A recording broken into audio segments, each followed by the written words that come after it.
Presiden Pakistan mendesak warga internasional untuk meredakan tensi di Palestina. Arif Alvi mulai resah dengan situasi yang ada di sana. Sedangkan hacker Pakistan berhasil melumpuhkan website Israel. Kelompok peretas ini bekerja sama dengan peretas dari Maroko dan Bangladesh. Negara ini memang telah lama menolak Israel sebagai negara berdaulat dan tidak memiliki hubungan diplomatik dengan negara itu. Namun di satu sisi, Pakistan memiliki hubungan rumit dengan Amerika Serikat dan Uni Soviet di zaman dulu. Suara Pakistan cukup penting dalam situasi geopolitik dunia, mengingat negara ini adalah negara dengan militer terkuat di seluruh Jazirah Timur Tengah dan negara Muslim paling kuat. Melalui Arab Saudi dan Turki, hidup di tengah konflik dan tidak pernah cocok dengan negara tetangganya seperti India, Pakistan setiap tahunnya meningkatkan kekuatan militernya.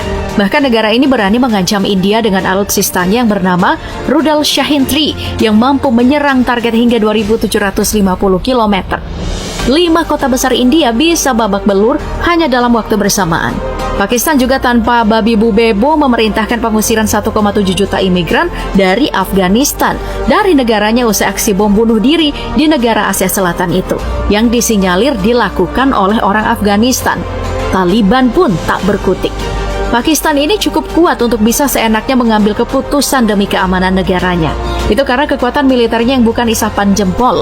Berikut ini adalah penggambaran lengkap sekuat apa militer negara Pakistan. Tahun ini berdasarkan Indeks Global Firepower Kekuatan Militer, Pakistan berhasil meningkatkan posisinya dari peringkat 9 menjadi peringkat 7 dari 145 negara.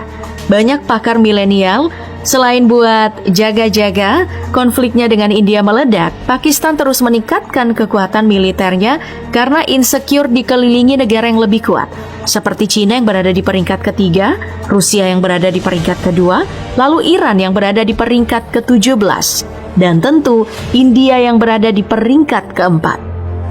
Jadi emang wajar sih kalau Pakistan bisa insecure dan mengupayakan berbagai cara untuk memperkuat militernya. Meski itu berarti harus berhutang ke luar negeri sebesar 110 miliar US dollar atau 1.600 triliun rupiah. Negara yang memiliki total penduduk mencapai 242 juta jiwa ini punya personil militer aktif sebanyak 654 ribu dan cadangan sebanyak 550 ribu personil. Totalnya jadi 1.704.000 personil. Saking banyaknya, jumlah tentara aktifnya saja hampir sama dengan total penduduk di Kalimantan Utara. Gila ya. Personil ini pun dibagi menjadi 3, di Angkatan Darat ada 1.300.500 personil, Angkatan Laut 54.100 orang, dan Angkatan Udara 80.000 orang.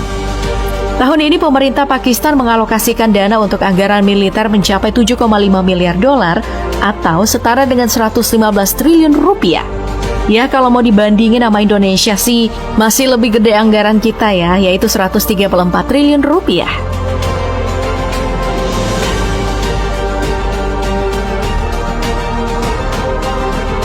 Khusus untuk Angkatan Darat, Pakistan memiliki tank sebanyak 3.742 buah.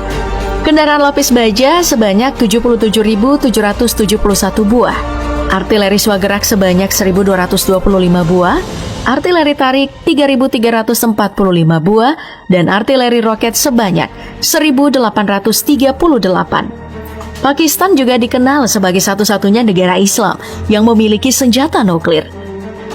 Memang pengembangan nuklir di negara asal Malala Yousafzai sudah mulai direncanakan sejak tahun 1960-an. Pakistan mengirim utusan terbaiknya untuk mengikuti pelatihan nuklir dan menerima reaktor penelitian dari Amerika Serikat. Upaya itu semakin digalakkan saat itu Pakistan mengalami kekalahan dari India pada tahun 1971 dan menyebabkan Pakistan Timur merdeka dan kini menjadi Bangladesh.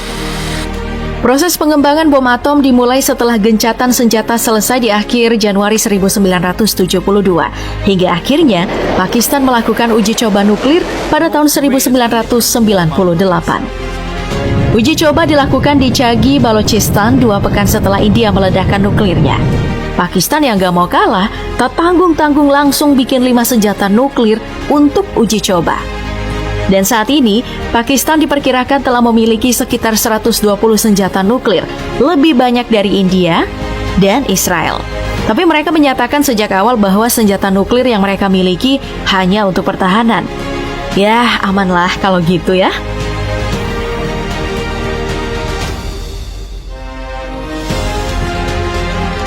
Kita beralih ke angkatan lautnya nih. Ya, soalnya perlindungan yang dilakukan oleh pihak militer kan bukan cuma di darat saja, tapi ada juga di laut, yang menjadi salah satu perbatasan utama antar negara, dan bahkan bisa saja menjadi jalan masuk untuk serangan musuh. Dibandingkan dengan angkatan daratnya, ternyata armada angkatan laut Pakistan bisa dibilang sedikit, cuma 114 buah aja. Kapal induknya nggak ada, kapal pengangkut helikopternya juga nggak ada.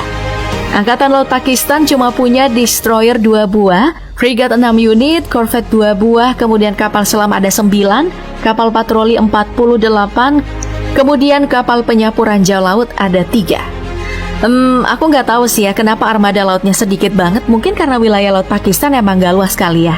Lihat deh di peta, nggak luas banget kan? Nah, ngomongin soal angkatan laut Pakistan nih, for your information, di tahun 65 Bung Karno pernah memutuskan untuk mendukung Pakistan saat bertikai dengan India. Misi rahasia ini awalnya diberi sandi Operasi Nasakom. Bung Karno kala itu langsung mengirimkan beberapa peralatan militer, tank baja, pesawat tempur, kapal selam, dan kapal perang.